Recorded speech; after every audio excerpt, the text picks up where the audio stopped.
Saudi अरब में इस्लामी सरबराही इजलास, Israeli जारियत की पुरजोर मजम्मत। वली अहद मोहम्मद बिन सलमान ने कहा कि मुहासरा खत्म और इंसानी इमदाद की इजाज़त दी जाए।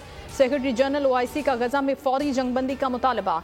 तुर्किया के सदर तैयब उर्दमान, अमीर कतर और ईरानी सदर इब्राहिम रईसी ने कहा कि गजा में कत्लेआम किसी सूरत काबिल कबूल नहीं। निगरान वज़ीर आज़म अनवारुल हक काकड़ समेत रुकन ममालिक के सरबराह शरीक।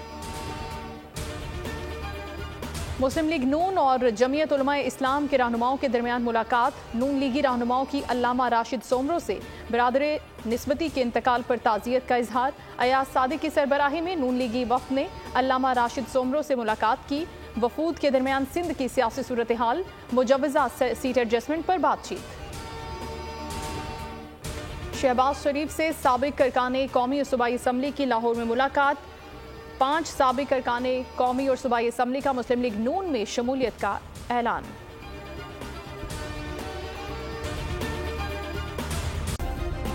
सब्सक्राइब करें और बेल दबाएं ताकि कोई खबर रह न जाए।